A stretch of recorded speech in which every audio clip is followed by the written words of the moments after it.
ಎಲ್ರಿಗೂ ನಮಸ್ಕಾರ. Welcome back to my channel. ನಾನು ಕವಿತಾ. ಇವತ್ತು ಗುರುವಾರ ಆಗಿರೋದ್ರಿಂದ ಬೆಳಗ್ಗೆನೇ ಪೂಜೆ ಎಲ್ಲ ಮುಗಿಸ್ಬೇಕಿತ್ತು. ಸೊ ಹಾಗಾಗಿ ಅದನ್ನು ಬೇಗ ಮುಗಿಸ್ಕೊಳ್ಳೋಣ ಅಂತೇಳಿ ಮುಗಿಸ್ಕೊತಾ ಇದ್ದೀನಿ. ಇವತ್ತು ಮಧ್ಯಾಹ್ನದ ಊಟದ ಜೊತೆಗೆ ಸಂಜೆಯ ಸ್ನ್ಯಾಕ್ಸ್ಗೆ 2 ರೆಸಿಪಿನ ಶೇರ್ ಮಾಡ್ತಾ ಇದ್ದೀನಿ. ಇವತ್ತಿನ ವಿಡಿಯೋ ಇಷ್ಟ ಆಗಿರೋ ಪ್ಲೀಸ್ ಲೈಕ್ ಮಾಡಿ, ನಿಮ್ಮ ಅನಿಸಿಕೆ ಅಭಿಪ್ರಾಯನ ಕಾಮೆಂಟ್ ಸೆಕ್ಷನಲ್ಲಿ ತಿಳಿಸಿ.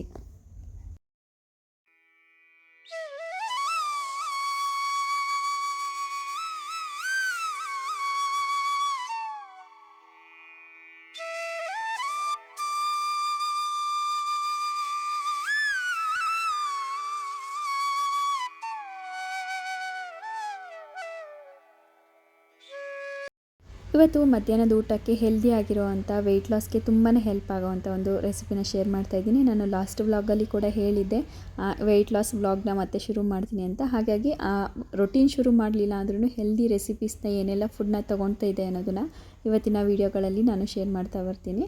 ಫಸ್ಟಿಗೆ ಇವತ್ತು ಪನ್ನೀರ್ ಪರೋಟ ಮಾಡೋಣ ಅಂಥೇಳಿ ಗೋಧಿ ಹಿಟ್ಟನ್ನು ಬಳಸ್ಕೊಂಡು ಹಿಟ್ಟನ್ನು ಫಸ್ಟಿಗೆ ಕಲಸಿಟ್ಬಿಟ್ರೆ ಅದು ಚೆನ್ನಾಗಿ ಸಾಫ್ಟಾಗಿ ನೆಂತ್ಕೊಂಡಿರುತ್ತೆ. ಅಷ್ಟರೊಳಗೆ ಅದಕ್ಕೆ ಬೇಕಾಗಿರೋಂಥ ಮಸಾಲೆನೆಲ್ಲ ಪ್ರಿಪೇರ್ ಮಾಡ್ಕೋಬೋದು ಅಂತೇಳಿ ಇಲ್ಲಿ 2 ಕಪ್ಪಷ್ಟು ಗೋಧಿ ಹಿಟ್ಟನ್ನು ಹಾಕಿ ಸ್ವಲ್ಪ ಗಟ್ಟಿಯಾಗಿ ಕಲಿಸ್ಕೊಬೇಕು. ಪರೋಟ ಎಲ್ಲ ಮಾಡಬೇಕಾದ್ರೆ ಅದು ನೆನೆಯೋ ಅಷ್ಟರೊಳಗೆ ಮತ್ತೆ ಸಾಫ್ಟಾಗಿರುತ್ತಲ್ವ. ಹಾಗಾಗಿ ಅಥವಾ ನಿಮಗೆ ಹೆಲ್ದಿ ವೈಸ್ ಬೇಡ ಅನ್ನೋರು ಸ್ವಲ್ಪ ಟೇಸ್ಟಿಯಾಗಿ ಬೇಕು, ಬಾಯಿಗೆ ರುಚಿಯಾಗಿರೋ ಥರ ಇರಬೇಕು ಅಂದರೆ ಮೈದಾ ಹಿಟ್ಟನ್ನು ಕೂಡ ಯೂಸ್ ಮಾಡ್ಕೊಳ್ಳಿ, ಚೆನ್ನಾಗಿರುತ್ತೆ. ಇನ್ನು ಅದಕ್ಕೆ ಸ್ಟಫಿಂಗಿಗೆ ಪನ್ನೀರ್ನ ಈ ರೀತಿ ಗ್ರೇಟ್ ಮಾಡಿ ಇಟ್ಕೊತಾ ಇದ್ದೀನಿ. ಸುಮಾರು ಒಂದು 200 ಗ್ರಾಮ್ ಅಷ್ಟು ತೊಗೊಂಡಿದ್ದೀನಿ. ಅದ್ರ ಜೊತೆಗೆ ಸ್ವಲ್ಪ ಈರುಳ್ಳಿ ಹಾಗೆಯೇ ಕೊತ್ತಂಬರಿ ಸೊಪ್ಪನ್ನು ಕೂಡ ಆ್ಯಡ್ ಮಾಡ್ಕೊತಾ ಇದ್ದೀನಿ. ನೀವು ವೆಜಿಟೇಬಲ್ಸ್ ಬೇಕಿದ್ರೆ ಕ್ಯಾಪ್ಸಿಕಮ್ ಹಾಗೆಯೇ ಕ್ಯಾರೆಟ್ ಕೂಡ ಆ್ಯಡ್ ಮಾಡ್ಕೋಬೋದು. ಸ್ವಲ್ಪ ನೀರಿನ ಅಂಶ ಇರೋದ್ರಿಂದ ಬೇಗನೆ ಲಿಕ್ವಿಡ್ ನೀರು ಬಿಟ್ಕೊಂಡಿರೋ ಥರ ಆಗುತ್ತೆ. ಬಟ್ ಅದಕ್ಕೆ ಸ್ವಲ್ಪ ಕಡಲೆ ಹಿಟ್ಟನ್ನು ಹಾಕ್ಕೊಂಡು ಬೇಕಾದ್ರೆ ನೀವು ಮಿಕ್ಸನ್ನು ರೆಡಿ ಮಾಡ್ಕೋಬೋದು, ಚೆನ್ನಾಗಿರುತ್ತೆ. ಇನ್ನು ಇದಕ್ಕೆ 2 ಈರುಳ್ಳಿಯನ್ನು ತೊಗೊಂಡಿದ್ದೀನಿ. ನಿಮಗೆ ಜಾಸ್ತಿ ಈರುಳ್ಳಿ ಇಷ್ಟ ಇಲ್ಲ ಅನ್ನೋರು ಸ್ವಲ್ಪನೇ ಹಾಕ್ಕೋಬೋದು ಅಥವಾ ಸ್ಕಿಪ್ ಕೂಡ ಮಾಡ್ಬೋದು. ಮಧ್ಯ ಸ್ವಲ್ಪ ಕ್ರಿಸ್ಪಿಯಾಗಿರಲಿ ಅಂತೇಳಿ ನಾನು 2 ಈರುಳ್ಳಿಯನ್ನು ತೊಗೊಂಡಿದ್ದೀನಿ. ಇನ್ನು ಈ ಥರದ ಮಸಾಲೆ ಐಟಮ್ ಎಲ್ಲ ಜಾಸ್ತಿ ಇರೋದ್ರಿಂದ ಮಧ್ಯಾಹ್ನದ ಲಂಚಿಗೆ ಇದು ಬೆಸ್ಟ್ ಅಂತಲೇ ಹೇಳ್ಬೋದು. ನೈಟು ಕೆಲವೊಬ್ಬರಿಗೆ ಮಸಾಲೆ ಎಲ್ಲ ತಿನ್ನೋದ್ರಿಂದ ಆಸಿಡಿಟಿ ಕೂಡ ಆಗುತ್ತೆ, ಹಾಗಾಗಿ ಬೇಗ ಡೈಜೆಷನ್ ಕೂಡ ಆಗಲ್ಲ ಅಲ್ವಾ. ಸೊ ಹಾಗಾಗಿ ಮಧ್ಯಾಹ್ನಕ್ಕೆ ಈ ಪರೋಟ ಈ ಥರ ಐಟಮ್ಗಳನ್ನ ನೀವು ವೆಯ್ಟ್ ಲಾಸ್ನಲ್ಲಿದ್ದರೆ ತೊಗೊಬೋದು, ತೊಂದರೆ ಏನಿರಲ್ಲ. ಇನ್ನು ಇದರಲ್ಲಿ ನಮಗೆ ವೆಯ್ಟ್ ಲಾಸು ಬೇಕಾಗಿರೋ ಎಲ್ಲ ಐಟಮ್ಸುಗಳು ಸಿಕ್ಕೋಗ್ಬಿಡುತ್ತೆ. ಯಾಕೆ ಪ್ರೋಟೀನ್ ಇರುತ್ತೆ, ಫೈಬರ್ಗೆ ಈರುಳ್ಳಿ ತರಕಾರಿಗಳನ್ನ ಹಾಕಿರ್ತೀವಿ, ಅದು ಕೂಡ ಇರುತ್ತೆ, ಹೆಲ್ದಿಯಾಗಿ ಕೂಡ ಇರುತ್ತೆ. ಸೊ ಈಗ ಪರೋಟ ವೆಯ್ಟ್ ಲಾಸ್ನಲ್ಲೆಲ್ಲ ತಿನ್ಬೋದು ಅನ್ನೋದಾದರೆ ಈ ಥರ ಪರೋಟಗಳನ್ನ ವೆಜಿಟೇಬಲ್ನ ಸ್ಟಫ್ ಮಾಡಿರುವಂಥ ಪರೋಟ ಅಥವಾ ಮೊಳಕೆ ಕಾಳಲ್ಲಿ ಸ್ಟಫ್ ಮಾಡಿರುವಂಥ ಪರೋಟ ಇದನ್ನೆಲ್ಲ ನಾವು ಆರಾಮಾಗಿ ತೊಗೋಬೋದು. ಇದೊಂದು ಹೆಲ್ದಿ ಹೈ ಪ್ರೋಟೀನ್ ಪರೋಟ ಅಂತಲೇ ಹೇಳ್ಬೋದು. ಇನ್ನು ಇದಕ್ಕೆ ಮಸಾಲೆಗೆ ಸ್ವಲ್ಪ ಅಚ್ಕಾರದ ಪುಡಿ, ಧನಿಯಾ ಪೌಡರ್, ಗರಂ ಮಸಾಲ ಹಾಗೆಯೇ ಪೆಪ್ಪರ್ ಪೌಡರ್, ಸ್ವಲ್ಪ ಚಾಟ್ ಮಸಾಲನ ಹಾಕ್ತಾಯಿದ್ದೀನಿ, ಸ್ವಲ್ಪ ಟ್ಯಾಂಗಿಯಾಗಿರಲಿ ಅಂತೇಳಿ. ಬೇಡ ಅನ್ನೋರು ಸ್ಕಿಪ್ ಮಾಡ್ಬೋದು. ಹಾಗೆ ರುಚಿಗೆ ತಕ್ಕಷ್ಟು ಉಪ್ಪನ್ನು ಹಾಕ್ಬಿಟ್ಟು ಒಂದು 5 ನಿಮಿಷ ಚೆನ್ನಾಗಿ ಮಸಾಲೆ ಎಲ್ಲ ಹೊಂದ್ಕೊಳ್ಳೋ ಥರ ಮಿಕ್ಸ್ ಮಾಡ್ಕೊಬೇಕು. ಮಿಕ್ಸ್ ಮಾಡುವಾಗ ನಿಮಗೇನಾದರೂ ಸ್ವಲ್ಪ ನೀರು ಅನಿಸಿದ್ರೆ, ಅಂದರೆ ಈರುಳ್ಳಿ ಕ್ವಾಂಟಿಟಿ ಏನಾದರೂ ಜಾಸ್ತಿಯಾಗಿ ನೀರು ಥರ ಏನಾದರೆ ಅದು ಸ್ಟಫಿಂಗಲ್ಲಿ ಮಾಡುವಾಗ ಪರೋಟ ಲಟ್ಟಿಸ್ಬೇಕಾದ್ರೆ ಅಷ್ಟು ಚೆನ್ನಾಗಿ ಬರೋಲ್ಲ, ಕಿತ್ತೋಗ್ಬಿಡುತ್ತೆ. ಅದಕ್ಕೋಸ್ಕರ ಅಷ್ಟೊಂದು ಏನಾದ್ರು ಸ್ವಲ್ಪ ತೆಳುವು ಅನಿಸಿದ್ರೆ ನೀವು ಕಡಲೆ ಹಿಟ್ಟು ಅಥವಾ ಇದು ಏನು ಚಪಾತಿ ಹಿಟ್ಟು ಏನಿರುತ್ತೆ ಅದನ್ನೇ ಕೂಡ ಬೇಕಾದ್ರೂ ಹಾಕ್ಕೊಂಡು ಮಿಕ್ಸ್ ಮಾಡಿಕೊಂಡ್ರೆ ಆ ನೀರಿನ ಅಂಶ ಸ್ವಲ್ಪ ಡ್ರೈ ಆಗಬೇಕು, ಆವಾಗಲೇ ಪರೋಟ ಅನ್ನೋದು ಚೆನ್ನಾಗಿ ಬರುತ್ತೆ. ನಾವು ಕೆಲವೊಂದು ಸಲ ಮೊಳಕೆ ಕಾಳಲ್ಲಿ ಮಾಡಬೇಕಾದ್ರೂ ಅಷ್ಟೇ ನೀರು ಬಿಟ್ಕೊಬಿಡುತ್ತೆ. ಆ ಥರ ನೀರು ಬಿಟ್ಕೊಂಡಾಗ ಮಸಾಲೆ ನಮ್ಗೆ ಏನೇ ಮಾಡಿದ್ರೂ ಕೂಡ ಪರೋಟ ಲಟ್ಟಿಸ್ಲಿಕ್ಕೆ ಬರಲಿಕ್ಕಾಗಲ್ಲ, ಕಿತ್ತೋಗ್ಬಿಡೋ ಚಾನ್ಸಸ್ ಇರುತ್ತೆ ಅಥವಾ ಸ್ಟಫಿಂಗ್ ಆಚೆ ಬರೋ ಥರ ಇರುತ್ತೆ. ಅದಕ್ಕೋಸ್ಕರ ಸ್ವಲ್ಪ ಡ್ರೈ ಆಗಬೇಕು ಅಂದರೆ ಸ್ವಲ್ಪ ಕಡಲೆ ಹಿಟ್ಟು ಅಥವಾ ಈ ರೀತಿ ಚಪಾತಿ ಹಿಟ್ಟನ್ನೇ ಕೂಡ ನೀವು ಹಾಕ್ಕೊಂಡು ಲಟ್ಟಿಸ್ಕೊಬೋದು, ಚೆನ್ನಾಗಿ ಬರುತ್ತೆ. ನಿಮಗೆ ಎಷ್ಟು ಸೈಜ್ ಬೇಕೋ, ಎಷ್ಟು ಕ್ವಾಂಟಿಟಿ ಬೇಕೋ ನೋಡಿಕೊಂಡು ಮಾಡ್ಕೋಬೋದು. ಕೆಲವೊಬ್ಬರು ಚಿಕ್ಕದಾಗಿ ಮಾಡ್ತಾರೆ, ಕೆಲವೊಬ್ಬರು ದೊಡ್ಡದಾಗಿ ಮಾಡ್ತಾರೆ. ನಾನಿಲ್ಲಿ ಮೀಡಿಯಮ್ ಸೈಜಲ್ಲಿ ಮಾಡ್ಕೊತಾ ಇದ್ದೀನಿ. ಕೇವಲ ಇದು ಮಧ್ಯಾಹ್ನದ ಊಟಕ್ಕಾಗಲಿ ಅಥವಾ ರಾತ್ರಿ ಊಟ, ಬ್ರೇಕ್ಫಾಸ್ಟ್ ಇದಕ್ಕೆಲ್ಲ ಒಂದು ಪರೋಟ ತಿಂದರೆ ಸಾಕು. ವೆಯ್ಟ್ ಲಾಸ್ ಮಾಡುವಾಗ ನಮಗೆ ಎಲ್ಲ ಥರದ ಪ್ರೋಟೀನ್, ಫೈಬರ್ ಎಲ್ಲ ಅದರಲ್ಲೇ ಸಿಕ್ಕೋಗ್ಬಿಟ್ಟಿರುತ್ತೆ.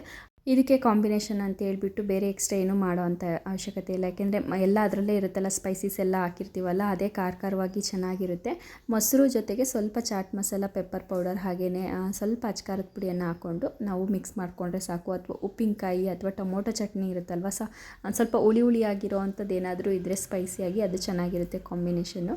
ಸೊ ಇದನ್ನು ಈಗ ಚೆನ್ನಾಗಿ ಒಳಗಡೆ ಸ್ಟಫಿಂಗ್ನ ಹಾಕ್ಕೊಂಡು ಈ ರೀತಿ ಮೇಲ್ಗಡೆ ಕೂಡ ಸ್ವಲ್ಪ ಹಿಟ್ಟನ್ನು ಕಡಿಮೆ ತೊಗೊಂಡು ಒಳಗಡೆ ಸ್ಟಫಿಂಗ್ನ ಜಾಸ್ತಿ ತೊಗೊಂಡ್ರೆ ಎಲ್ಲ ಚೆನ್ನಾಗಿರುತ್ತೆ ತಿನ್ನಲಿಕ್ಕೆ, ಜಾಸ್ತಿ ಕ್ವಾಂಟಿಟಿಯಲ್ಲಿ ಪನ್ನೀರ್ ಇರೋದ್ರಿಂದ. ಇದೇ ರೀತಿ ಎಲ್ಲನೂ ಸ್ಟಫಿಂಗ್ನ ಮಾಡಿ ಉಂಡೆಗಳು ಮಾಡಿ ಇಟ್ಕೊಂಡ್ಬಿಡ್ತೀನಿ. ನನಗೆ ಲಟ್ಟಿಸ್ಲಿಕ್ಕೂ ಸುಲಭ ಆಗುತ್ತೆ, ಹಾಗೆಯೇ ಬೇಯಿಸ್ಲಿಕ್ಕೂ ಕೂಡ ಈಸಿ ಆಗಿಬಿಟ್ಟಿರುತ್ತೆ. ಇದನ್ನ ಮಧ್ಯಾಹ್ನ ಲಂಚಿಗಾದರೆ 1 ಅಥವಾ 2 ತೊಗೋಬೋದು. ದೊಡ್ಡ ಸೈಜಲ್ಲಿದ್ದರೆ 1 ತೊಗೊಳ್ಳಿ, ಅಥವಾ ಮೀಡಿಯಮ್ ಸೈಜಲ್ಲಿ ಚಿಕ್ಕದಾಗಿ ಮಾಡ್ಕೊತೀನಿ ಅಂದರೆ 2 ನೀವು ಆರಾಮಾಗಿ ವೆಯ್ಟ್ ಲಾಸ್ನಲ್ಲಿ ತೊಗೋಬೋದು. ಇದಕ್ಕೆ ನೀವು ಬೆಣ್ಣೆ ಕೂಡ ಯೂಸ್ ಮಾಡ್ಕೋಬೋದು. ನಾನಿಲ್ಲಿ ಸದ್ಯಕ್ಕೆ ಬೆಣ್ಣೆ ಇರಲಿಲ್ಲ, ಹಾಗಾಗಿ ಆಯಿಲ್ನ ಕೂಡ ಅಪ್ಲೈ ಮಾಡ್ತಾಯಿದ್ದೀನಿ. ತೆಂಗಿನ ಎಣ್ಣೆನೇ ಹಾಕ್ತಾ ಇರೋದು. ಸ್ಮೆಲ್ ಕೂಡ ಚೆನ್ನಾಗಿರುತ್ತೆ, ಟೇಸ್ಟ್ ವೈಸ್ ಕೂಡ ಚೆನ್ನಾಗಿರುತ್ತೆ. ಸೇಮ್ ತುಪ್ಪದಲ್ಲಿ ಮಾಡಿರೋ ಥರ. ಅಥವಾ ನಿಮಗೆ ತುಪ್ಪ ಇದ್ದರೆ ಅದನ್ನು ತಿಂತೀನಿ ಅಂತ ಇಷ್ಟ ಇರೋರು ತುಪ್ಪನ ಕೂಡ ಯೂಸ್ ಮಾಡ್ಕೋಬೋದು.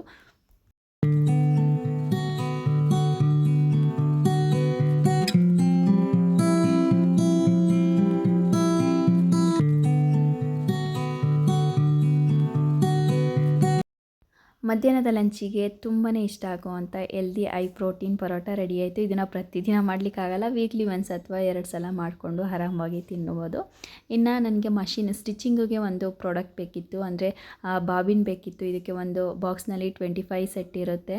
ಸೊ ಒಂದೊಂದು ಥ್ರೆಡನ್ನು ಖಾಲಿ ಆದಂಗೆಲ್ಲ ನಾವು ಅದನ್ನು ತೆಗೆದು ಮತ್ತೊಂದು ಕಲರ್ಗೆ ಬೇಕಾದಾಗ ಅದನ್ನೇ ಆ ಬಾಬಿನಲ್ಲೇ ಸುತ್ಕೋಬೇಕಾಗಿತ್ತು ಥ್ರೆಡ್ನ.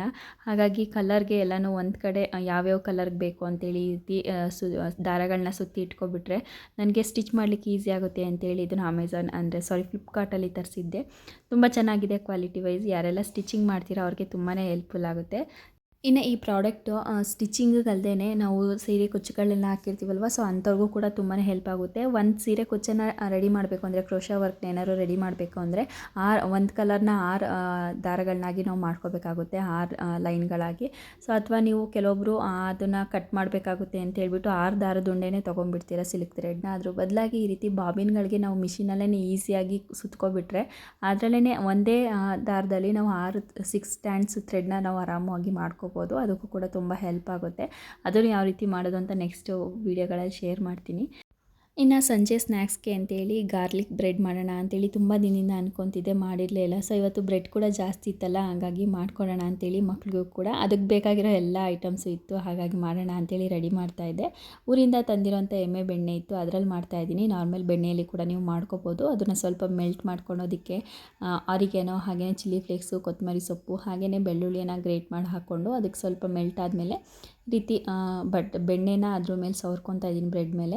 ಕೊನೆಯಲ್ಲಿ ಅದಕ್ಕೆ ಸ್ವಲ್ಪ ಚೀಸ್ನ ಕೂಡ ಅಪ್ಲೈ ಮಾಡ್ತಾ ಇದ್ದೀನಿ. ಇದನ್ನು ಹಾಕಲೇಬೇಕು ಅಂತೇನಿಲ್ಲ, ಚೀಸ್ ಇತ್ತಲ್ಲ ಅಂತೇಳಿ ನಾನು ಸ್ವಲ್ಪ ಹಾಕ್ಕೊತಾ ಇದ್ದೀನಿ. ಚೀಸ್ನ ಮೊದಲಿಗೆ ಬ್ರೆಡ್ನ ಮಧ್ಯಕ್ಕೆ ಬಟರ್ನ ಅಪ್ಲೈ ಮಾಡಿ, ಆ ನಂತರ ಚೀಸ್ನ ಹಾಕ್ಬಿಟ್ಟು ಮತ್ತೆ ಇನ್ನೊಂದು ಬ್ರೆಡ್ನ ಇಟ್ಟು ಮೇಲ್ಗಡೆ ಕೂಡ ಬಟರ್ನೆಲ್ಲ ಅಪ್ಲೈ ಮಾಡ್ತಾ ಇದ್ದೀನಿ. ಆವಾಗ ಚೀಸ್ ಹಿಂಗೆ ಎಳ್ದಾಗ ನಮಗೆ ಕಟ್ ಮಾಡಿದಾಗ ಚೆನ್ನಾಗಿ ಬರುತ್ತೆ, ಟೇಸ್ಟ್ ಕೂಡ ಚೆನ್ನಾಗಿರುತ್ತೆ.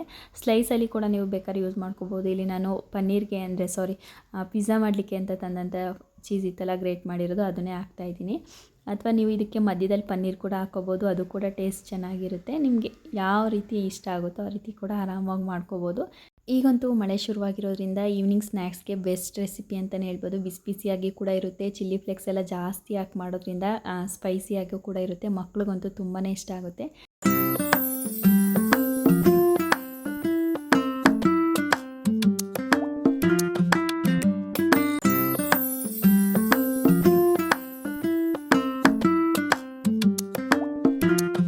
ಇದನ್ನು ಮಾಡಲಿಕ್ಕೆ ಏನು ತುಂಬ ಟೈಮ್ ಬೇಕಾಗಿಲ್ಲ. ಎಲ್ಲ ಐಟಮ್ಸು ಇದ್ದರೆ ಜಸ್ಟ್ ಒಂದು 5 ಮಿನಿಟ್ಸಲ್ಲಿ ನಮಗೆ ಗಾರ್ಲಿಕ್ ಚೀಸ್ ಬ್ರೆಡ್ ರೆಡಿ ಆಗಿಬಿಟ್ಟಿರುತ್ತೆ. ಇದನ್ನು ಗೋಧಿ ಬ್ರೆಡ್ಡಲ್ಲಿ ಮಾಡ್ತಾ ಇರೋದ್ರಿಂದ ಹೆಲ್ತಿ ಕೂಡ. ನಾವು ಇದನ್ನು ಬ್ರೇಕ್ಫಾಸ್ಟ್ಗೂ ಕೂಡ ನೀವು ಆರಾಮಾಗಿ ಮಾಡ್ಬೋದು, ಅಂದರೆ ಸ್ನ್ಯಾಕ್ಸ್ ಬಾಕ್ಸ್ಗೆಲ್ಲ ಮಾಡಿಕೊಡ್ಬೋದು. ಇನ್ನು ಸಂಜೆ ಆಗಿದ್ದರಿಂದ ಇದ್ರ ಜೊತೆಗೇ ಕಾಫಿ ಕೂಡ ಮಾಡ್ಕೊಬಿಡೋಣ ಅಂತ ಹೇಳ್ಬಿಟ್ಟು ರೆಡಿ ಮಾಡ್ಕೊತಾ ಇದ್ದೀನಿ. ನಾನು ಯಾವಾಗಲೂ ಪ್ರತಿದಿನ ಹಾಲನ್ನ ಸಂಜೆ ಟೈಮ್ ಕಾಯಿಸಿ ಇಟ್ಬಿಡ್ತೀನಿ. ಬೆಳಗ್ಗೆ ಇಲ್ಲಾಂದರೆ ಬೆಳಗ್ಗೆ ಕಾಯಿಸಿದ್ರೆ ಬೆಳಗ್ಗೆ ಅಷ್ಟರೊಳಗೆ ಅದನ್ನು ಸ್ವಲ್ಪ ಏನಾದರೂ ಮಿಕ್ಕಿದರೆ ಕಾಯಿಸೋಕೆ ಹೋದರೆ ಅದು ಬೇಗನೆ ಹೊಡೆದೋಗ್ಬಿಡುತ್ತೆ, ಏನು ರೀಸನ್ಗೆ ಅಂತ ಗೊತ್ತಿಲ್ಲ. ಹಾಗಾಗಿ ನಾನು ಯಾವಾಗಲೂ ಸಂಜೆ ಹಾಲನ್ನ ಕಾಯಿಸ್ಬಿಟ್ಟು ನೆಕ್ಸ್ಟ್ ಡೇ ಮಾರ್ನಿಂಗ್ ಅಥವಾ ಈವ್ನಿಂಗ್ ತನಕ ಯೂಸ್ ಮಾಡ್ಕೊತೀನಿ. ಹಾಗೆ ಮಾಡೋದ್ರಿಂದ ನನಗೆ ಹಾಲು ಹೊಡೆಯೋದಿಲ್ಲ, ಚೆನ್ನಾಗಿ ಇರುತ್ತೆ ಸಂಜೆ ತನಕ. ಇನ್ನು ಅಷ್ಟರೊಳಗೆ ಕಾಫಿ ಕೂಡ ರೆಡಿ ಆಯಿತು, ಬಿಸಿ ಬಿಸಿಯಾಗಿರೋಂಥ ಚೀಸ್ ಗಾರ್ಲಿಕ್ ಬ್ರೆಡ್ ಕೂಡ ರೆಡಿಯಾಗಿತ್ತು. ಇದು ಇವತ್ತಿನ ನನ್ನ ಪುಟ್ಟ ವ್ಲಾಗ್ ಆಗಿತ್ತು. ಇವತ್ತಿನ ವಿಡಿಯೋ ಹೇಗೆ ಅನಿಸ್ತು, ರೆಸಿಪಿ ಇಷ್ಟ ಆಯಿತಾ ಇಲ್ವಾ ಅನ್ನೋದನ್ನು ಕಾಮೆಂಟ್ ಸೆಕ್ಷನಲ್ಲಿ ತಪ್ಪದೆ ತಿಳಿಸಿ. ಹಾಗೆಯೇ ಯಾವ ಥರದ ರೆಸಿಪೀಸ್ ಆಗಲಿ, ವೀಡಿಯೋಸ್ ಆಗಲಿ ಬೇಕು ಅನ್ನೋದನ್ನು ಕೂಡ ಕಾಮೆಂಟ್ ಸೆಕ್ಷನಲ್ಲಿ ತಿಳಿಸಿ. Thanks for watching.